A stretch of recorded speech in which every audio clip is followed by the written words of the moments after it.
Funerals are expensive. You know what's more expensive? A funeral for a man who isn't actually dead. My father left us with $90,000 in gambling debt and an empty casket. 2 years later, I found him buying premium dog food in Nevada. So, I called the cops. The police came at 2 in the morning. That's the detail everyone gets right in the movies. The knock isn't a polite tap. It's a heavy, authoritative thud that vibrates through the floorboards and wakes you up by the roots of your teeth. I was 20. My brother, Leo, was 17.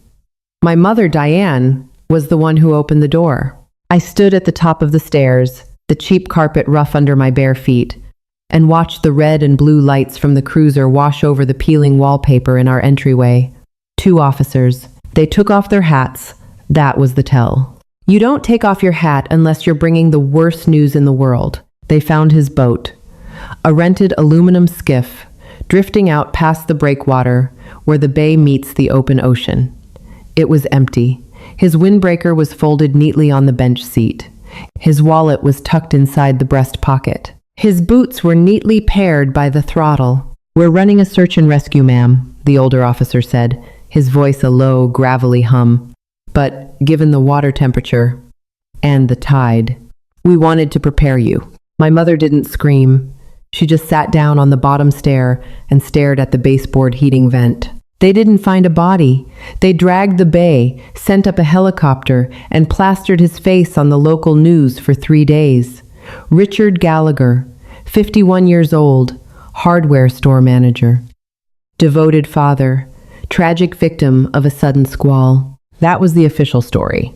The unofficial story, the one that started arriving in the mail 2 weeks later, was much uglier. Death is a tragedy, but it's also a bureaucratic nightmare.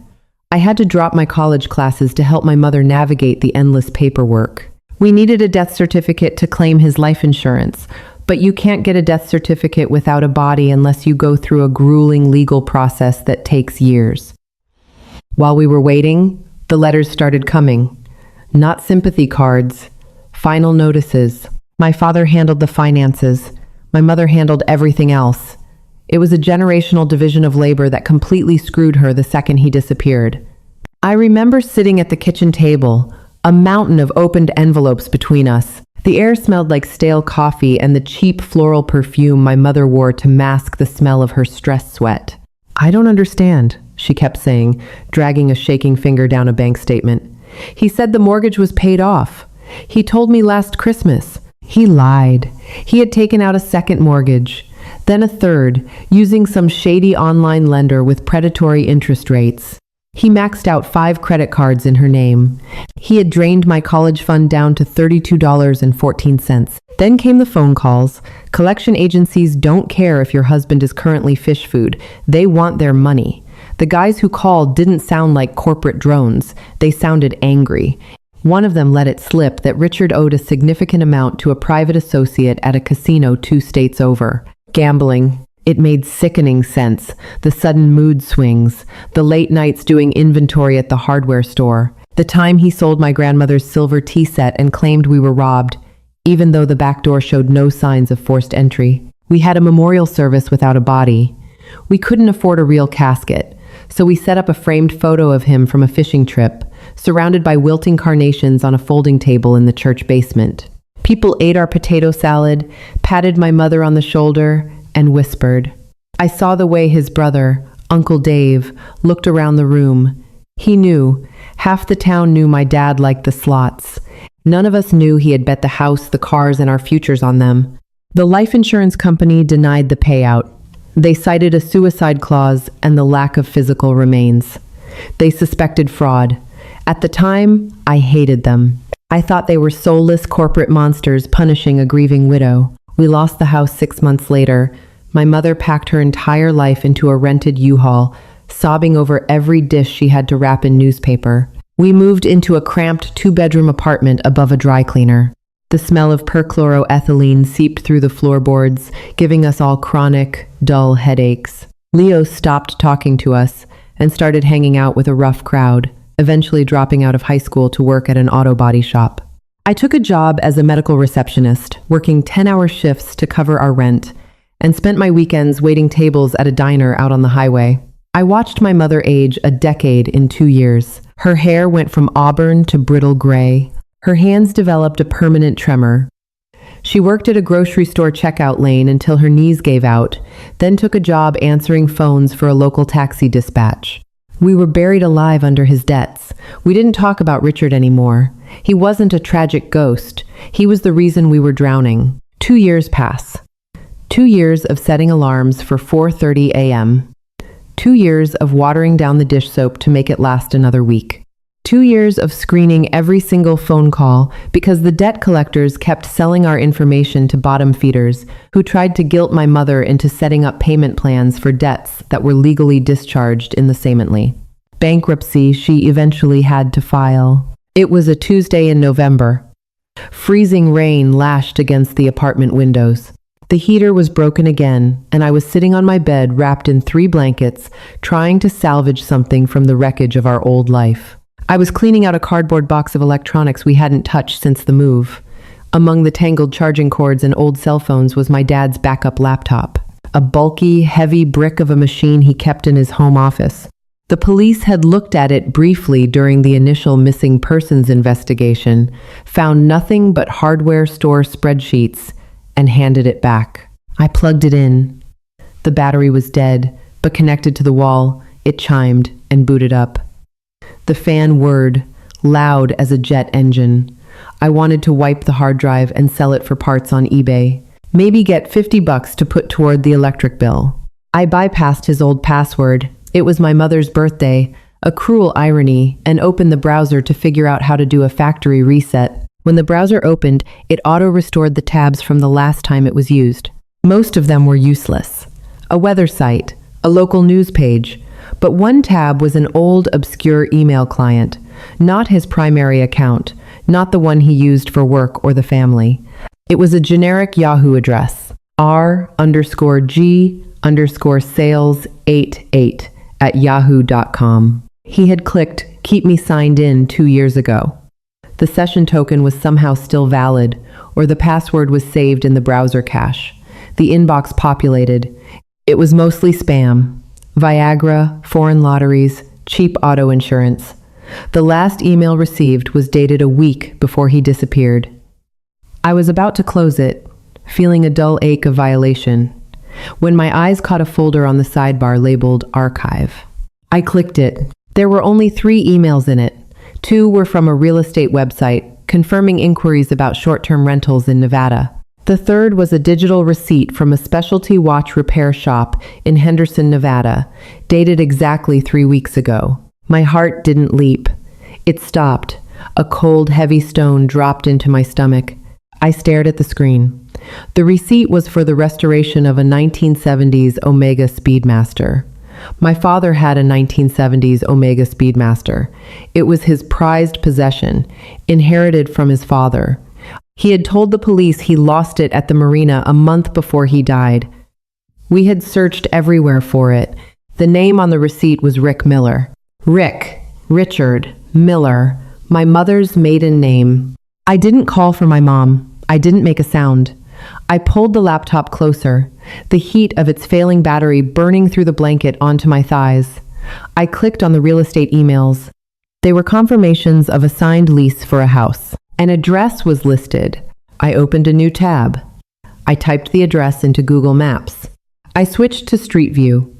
It was a typical suburban Nevada home. Stucco exterior, Spanish tile roof, a small patch of artificial turf in the front yard. The image was dated 6 months ago. There was a man standing in the driveway, holding a garden hose, washing a silver sedan. The camera car had blurred his face. That's standard for Google Street View, but they can't blur a posture. They can't blur the slight, distinct hunch of a left shoulder that was broken in a high school football game and never set quite right. They can't blur the bald spot on the crown of the head. I zoomed in. I stared at the pixels until my eyes burned. I spent the next 48 hours falling down a digital rabbit hole. I didn't sleep. I called in sick to the clinic. I drank pots of black coffee and became an amateur private investigator. I paid $30 to a background check website using my last bit of credit. I searched for Rick Miller in Henderson, Nevada. Age range, 50 to 55. A profile popped up. Associated address, the one from the email. Associated phone numbers. No prior history before 2 years ago. No previous addresses. Just a ghost who materialized in the desert right after my father vanished in the Atlantic. The final nail in the coffin was Facebook. I searched the address. Then I searched the neighborhood. I found a local neighborhood watch group. It was public. I scrolled through months of posts complaining about coyotes and parking violations. Then I found it. A post from a neighborhood block party on the 4th of July. A carousel of photos. In the background of the fourth photo, standing by a barbecue grill, holding a plastic cup of beer and laughing. No blurred face this time. He looked older, grayer, but he was tanned. He looked relaxed. He looked like a man who didn't have $90,000 in debt or a wife grinding her joints to dust at a taxi dispatch center. My father was alive. He had faked his own death, abandoned us to the wolves, and was drinking cheap beer in the desert. I didn't cry. Crying is for grief. What I felt was a cold, precise, and absolute rage. It crystallized in my chest, sharp and hard. He didn't just leave us. He murdered us to fertilize his new lawn. I shut the laptop. I walked into the kitchen where my mother was boiling water for instant oatmeal. Her hands were shaking again. "Mom," I said, my voice eerily calm. "I have to go out of town for a few days. The clinic is sending me to a seminar." She didn't look up. She just nodded, exhausted. "Okay, sweetie. Drive safe." I didn't drive. I booked the cheapest red-eye flight to Las Vegas on a budget airline that charged me for a carry-on. I packed 3 changes of clothes. A digital camera I borrowed from my brother without telling him, and a pepper spray canister on my keychain. I didn't know what I was going to do. Confront him? Demand money? Beat him with a tire iron? The plan was fluid. The objective was absolute. I had to look him in the eye. Vegas from the air at night looks like a circuit board. Bright, chaotic, loud. I landed at 4 a.m., took a shuttle to a cheap off-strip motel that smelled strongly of bleach and stale cigarette smoke, and waited for the sun to come up. At 8 a.m., I rented a compact car. Henderson was a short drive from Vegas, a sprawling grid of planned communities and strip malls baking in the relentless desert sun. It was November, but the light was still harsh, casting sharp, black shadows against the beige architecture. It was a world away from the damp, freezing, gray coastal town he had left us in. That felt intentional. He wanted the exact opposite of the life he ruined. I found the neighborhood. It was quiet, overwhelmingly quiet. No sirens, no rattling delivery trucks, just the hum of central air conditioning units. I parked down the street from the address, slouched down in the driver's seat, and waited. The house looked exactly like the Street View image, immaculate.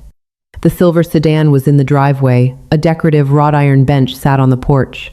I sat there for 3 hours. The rental car turned into an oven. My shirt stuck to my back.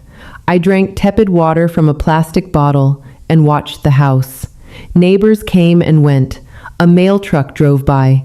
At 11:45 a.m., the front door opened. My breath hitched. My hands gripped the steering wheel so hard, my knuckles turned white. It was him. He was wearing khaki shorts and a blue polo shirt. He stepped out onto the porch, shielding his eyes from the sun. He looked exactly like the man who used to teach me how to tie fishing knots, but there was a looseness to him now. The permanent furrow between his brows, the one that deepened every time the phone rang back home, was gone. He bent down and picked up a package from the porch. Then, a golden retriever trotted out from the open door, tail wagging frantically. My dad, Rick Miller, dropped the package, knelt down, and vigorously rubbed the dog behind the ears. He laughed. I could hear the faint sound of it carrying down the quiet street. He had a dog. We had begged for a dog when Leo and I were kids. He always said no. Too expensive. Too much responsibility.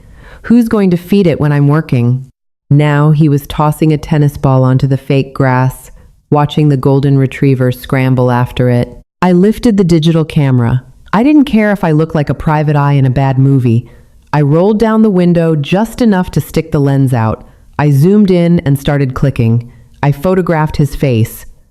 I photographed the license plate of the sedan. I photographed him kissing the top of the dog's head. I wanted undeniable, irrefutable proof. Not for me. I already knew. I watched him for another hour.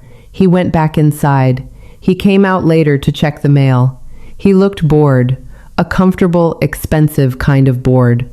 I sat in the sweltering car, the heat pressing in on me, and thought about my mother. I thought about the way she cried when she had to pawn her wedding ring to pay the lawyer who handled the bankruptcy. I thought about the man from the bank who stood on our porch and told us we had 30 days to vacate the premises. I thought about the smell of the dry cleaner below our apartment. I didn't want to talk to him. What could he possibly say? Sorry I faked my death and left you destitute, Chloe. I just really hated the cold. There was no tearful reunion to be had here. There was no closure. Closure is a myth made up by therapists. There is only leverage and there is consequence. He had committed fraud, massive, multi-tiered fraud, bank fraud, insurance fraud, faking a death, evading creditors. He was a walking felony. I put the camera down. I picked up my cell phone. I didn't call the local Henderson police. They wouldn't care about a guy watering his lawn. I dialed the direct line for the Financial Crimes Division of the FBI field office in our home state, a number I had saved in my phone from when we were trying to clear his debts. Back when we thought he was a victim of identity theft prior to his death. The phone rang twice. Federal Bureau of Investigation, Agent Harris speaking. I leaned my head back against the headrest. I watched my father step out onto the porch one more time, holding a glass of iced tea, looking out over the quiet street he thought he owned. "Hi, Agent Harris," I said. My voice didn't shake. It was dead calm. "My name is Chloe Gallagher. 2 years ago, my father, Richard Gallagher, was presumed dead in a boating accident. He owed $90,000 in gambling debts and defaulted on a mortgage. I am currently looking at him. He is alive, he is living in Nevada under an assumed name, and I have photographic proof." There was a long pause on the other end of the line. The sound of a keyboard clacking faintly. "Miss Gallagher," the agent said, his tone shifting from bureaucratic boredom to sharp attention. "Where exactly are you right now?" "I'm parked outside his house," I said, "and I'd like to report a crime. Do not approach the residence. Do not make contact. Do you understand me, Miss Gallagher?" Agent Harris's voice through the cell phone speaker was stripped of any bureaucratic warmth. It was the sharp, commanding tone of a man who suddenly had a very real, very messy felony dumped onto his desk on a Tuesday afternoon. "I'm not going anywhere near him," I replied. My voice sounded thin in the suffocating heat of the rental car. "I just want to know you're sending someone. I am contacting the Las Vegas field office right now to coordinate with Henderson PD. Faking a death across state lines to defraud creditors and a life insurance company is a federal matter. Stay in your vehicle. Give me your exact cross streets." I gave them to him. Then I hung up. The hardest part wasn't the phone call. The hardest part was the waiting. Real life isn't a television procedural. The FBI doesn't materialize out of the ether in black SUVs 5 minutes after you dial the phone. Bureaucracy is a lumbering beast, even when it's angry. They needed to verify my identity. They needed to pull his old fingerprints from the missing persons file. They had to secure a warrant based on my photographic evidence, which meant I had to wait for a local agent to call me back, email them the high-resolution files from my borrowed camera, and wait for a federal judge to sign off. I sat in that car for 6 hours. The Nevada sun baked the asphalt, radiating waves of distortion over the hoods of the parked cars. I had to turn the engine on every 30 minutes just to run the AC so I wouldn't pass out, then turn it off so I didn't drain the tank. My bladder ached. My mouth tasted like copper and stale coffee. Across the street, the house remained perfectly, obscenely peaceful. Around 3 o'clock, a sprinkler system clicked on, spraying a fine mist over the artificial turf. At 4:30, a woman pulled into the driveway in a white SUV. She was blonde, maybe 5 years younger than my mother. She carried a canvas tote bag full of groceries. The front door opened before she reached the porch. My father stepped out, took the bag from her, and kissed her on the cheek. My stomach violently turned over. The bile rose sharp and acidic in the back of my throat. I rolled down the window and spat onto the curb. He hadn't just bought a new dog. He had bought a whole new life, a new wife, a new domestic routine. While my mother was counting out quarters to buy generic blood pressure medication, he was carrying in bags of organic produce for a woman who probably knew him as Rick, the early retiree from the East Coast. The sun began to dip below the rooflines, casting long, bruised purple shadows across the immaculate lawns. The streetlights flickered on with a dull orange buzz. At 6:15 p.m., my phone vibrated. "Miss Gallagher," a new voice said. "This is Special Agent Miller, Las Vegas field office. Are you still in the gray Nissan?" "Yes. We are 2 blocks east of your position. I need you to put your vehicle in drive, turn the corner onto the main avenue, and park at the strip mall. You are in the line of sight." "I want to watch," I said. My grip on the steering wheel was iron. I paid for this front row seat with 2 years of my life. I am not leaving. A heavy sigh crackled over the line. "Fine. Slouch down. Do not open your doors. If things go sideways, you put your head between your knees. Understood?" "Understood." 5 minutes later, the illusion of Henderson, Nevada shattered. They didn't come in with sirens blaring. They moved with a terrifying, synchronized quiet. 3 unmarked black vehicles turned onto the street, blocking the intersection. 2 Henderson police cruisers, lights flashing silently, pulled up onto the curb directly in front of the stucco house, boxing in the silver sedan and the white SUV. Men and women in tactical vests poured out. They didn't kick the door down. They surrounded the perimeter. 2 agents walked up the paved driveway. They drew their weapons, holding them at the low ready. One of them pounded heavily on the front door. "FBI, open the door!" The golden retriever started barking inside, a frantic, muffled sound. A light flicked on in the hallway. The front door opened inward. My father stood there in his socks. He was holding a spatula. For a split second, bathed in the harsh, rotating red and blue lights of the police cruisers, he looked completely confused. He looked like an innocent suburban dad dealing with a noise complaint. Then the lead agent grabbed him by the shoulder, spun him around, and slammed him chest first against the stucco wall of his own house. The spatula clattered onto the porch. I couldn't hear what they were saying, but I could see the exact moment the reality of the situation severed his spinal cord. His knees buckled. He didn't fight back. He didn't yell. The agents patted him down, pulled his arms behind his back, and the metallic click of the handcuffs echoed down the dead silent street. The blonde woman ran out onto the porch, screaming. An officer stepped in front of her, putting a hand up to keep her back. She was crying hysterically, pointing at my father, begging the police to stop. She had no idea. You could tell by the frantic, panicked geometry of her body. She thought they had the wrong man. They walked him down the driveway. His head was bowed. His shoulders, including the bad left one, were slumped in total defeat. The swagger he had while throwing the tennis ball was entirely gone. He looked old. He looked small. I opened my car door. I didn't care what the agent on the phone had told me. I stepped out onto the asphalt. The evening air was still suffocatingly warm. I walked across the street, stopping at the edge of the police perimeter. One of the local cops held up a hand. "Ma'am, step back." "I'm the one who called you," I said, my voice carrying over the idle of the police engines. The agent walking my father toward the cruiser stopped. He looked at me, then looked down at the man in cuffs. My father raised his head. We locked eyes. 10 feet separated us. 2 years, $90,000, a lost house, a broken family, and a fake funeral separated us. His eyes widened. The blood completely drained from his face, leaving his tan looking sallow and sick. His mouth opened, but no sound came out. He just stared at me like I was the ghost. "Chloe," he choked out finally. His voice was a pathetic, dry rasp. "Chloe, please, Let me explain. I was in over my head. They were going to kill me. Who? I asked. My voice was utterly devoid of pity. The casino? The loan sharks? Or Mom? He flinched.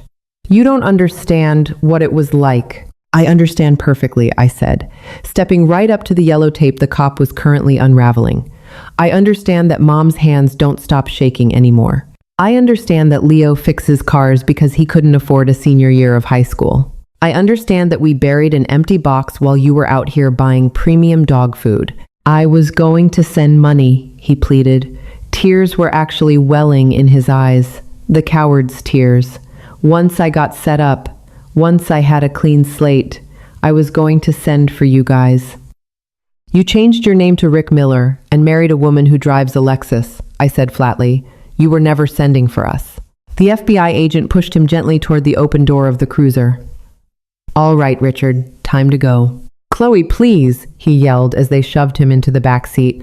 Don't let them do this. Tell them to wait. I leaned down, bracing my hands on my knees, looking at him through the reinforced glass of the squad car window. Enjoy the clean slate, Rick, I said. I turned my back, walked to my rental car, and drove away. I didn't look in the rearview mirror. The flight home was a blur of exhausted, dreamless sleep. I landed at our regional airport at 10 in the morning, the gray coastal drizzle welcoming me back to the reality my father had tried to outrun. I took a cab straight to the apartment above the dry cleaner. The smell of chemical solvents hit me the second I opened the stairwell door. It usually gave me a headache. Today, it just smelled like the truth. My mother was sitting at the small laminate kitchen table, circling job listings in the local newspaper with a red pen. She looked up when I walked in, her brow furrowing. Chloe, I thought your seminar didn't end until tomorrow. I dropped my duffel bag on the linoleum. It hit the floor with a heavy, definitive thud. I walked over to the table, sat down across from her, and pulled my phone out of my pocket. There was no seminar, Mom. She put the pen down. Her eyes darted over my face, reading the exhaustion, the grim set of my jaw. What's wrong? Are you in trouble? No, I said softly. I'm not in trouble. I unlocked my phone, opened the photo gallery, and slid the device across the table. She looked down. The screen glowed with the high-resolution image of my father, tanned and laughing, standing on a pristine Nevada lawn with a golden retriever. My mother stared at it. She stared at it for a full 60 seconds. The silence in the kitchen was absolute, broken only by the hum of the old refrigerator. I watched her brain process the impossible. I watched the initial confusion morph into a desperate, frantic denial, and then, slowly, calcify into a horrifying understanding. Her breath hitched. A terrible, ragged sound escaped her throat. It wasn't a sob. It was the sound of a woman pulling a knife out of her own back. Where? She whispered. Her voice was pure gravel. Henderson, Nevada, I said. He changed his name. He has a new house. A new girlfriend. He's been there the whole time. Her hands, which had been trembling for 2 years, suddenly went perfectly, terrifyingly still. She picked up the phone. She zoomed in on his face. She looked at the expensive sunglasses resting on his head. She looked at the polo shirt. She didn't cry. The grieving widow died in that chair, right in front of me, and something much harder took her place. She stood up. She walked over to the small bookshelf in the living room where the framed photo from his memorial service sat next to a cheap electric candle. She picked up the frame. She didn't throw it in a fit of cinematic rage. She simply opened the back, pulled the photo of my father out, and ripped it methodically into 4 neat, even squares. She walked to the kitchen trash can, dropped the pieces in over the coffee grounds, and tied the bag shut. Where is he now? She asked, her back to me. Federal custody, I said. I called the FBI. They arrested him last night. She nodded once, a sharp, jerky motion. Good. Call your brother. Tell him to come over. The fallout was a slow, grueling demolition. The local news caught wind of the arrest within 48 hours. The story was too juicy to ignore. Local father fakes death at sea, gets caught 2 years later living a double life in the desert. The news vans parked outside the dry cleaner. We had to draw the blinds and sneak out the back alley to go to work. Leo's reaction was explosive. He punched a hole in the hallway drywall, screamed until his voice gave out, and then went completely silent. He didn't speak a word about Richard for 6 months. He just worked longer hours at the body shop, channeling his rage into torque wrenches and orbital sanders. The legal reality of resurrecting a dead man is just as complicated as burying him. The federal government charged him with wire fraud, bank fraud, and identity theft. The state charged him with faking a death and wasting public resources. The Coast Guard search alone cost taxpayers tens of thousands of dollars. He didn't fight it. He took a plea deal. 5 years in federal prison, restitution to the government, and a permanent felony record. The blonde woman in Nevada claimed she had no idea who he really was. She annulled the marriage and vanished. The house was seized by the bank. The dog went to a rescue shelter. But justice isn't a magic wand. Sending Richard to prison didn't magically unfuck our lives. The life insurance company didn't pay out, obviously, because he wasn't dead. The bank that foreclosed on our house didn't give it back. The debt collectors who had harassed us for 2 years didn't suddenly apologize. My mother still had to live with the bankruptcy on her credit report. I still had no college fund. When the trial concluded, Richard asked the judge for permission to speak to his family. We were sitting in the second row of the courtroom. He turned around in his orange jumpsuit. He looked pale, stripped of his Nevada tan, stripped of his lies. Diane, Chloe, Leo, he said, his voice trembling. I was sick. The gambling, the loans. It was a sickness. I panicked. I thought you would be better off with the insurance money. I thought I was saving you. My mother stood up. She didn't look angry anymore. She looked profoundly, utterly bored. You didn't do it for us, Richard, she said, her voice carrying clear across the silent courtroom. You did it because you're a coward, and you're dead to us anyway. She turned and walked out of the double doors. Leo and I followed her. We never looked back. We are still living above the dry cleaner. We are still poor. I still work 10-hour shifts at the clinic, and Leo still comes home with grease permanently stained into his cuticles. We didn't get a fairy tale ending where a benevolent billionaire swoops in to pay our debts. We just got reality. But the air in the apartment feels different now. It's no longer suffocated by the heavy, invisible ghost of a tragic father. We don't have to wonder if he suffered out on the open water. We don't have to carry the guilt of surviving him. He made his choice, and I made mine. He wanted to be a ghost, so I made sure he became one with a federal inmate number. I don't forgive him. I probably never will. But every morning when I wake up and hear my mother brewing coffee in the kitchen, her hands perfectly steady as she pours the water, I know I did the right thing. Blood is thick, but sometimes the only way to stop drowning is to cut the anchor loose. Family betrayal cuts deeper than any other wound, especially when the ghost you've been mourning turns out to be the monster who ruined your life. Has anyone in your family ever crossed a line they couldn't uncross? Let me know your story in the comments below. If this hit home for you, hit the like button, share this video with someone who needs to hear it, and make sure you subscribe for more true, unfiltered stories. See you next time.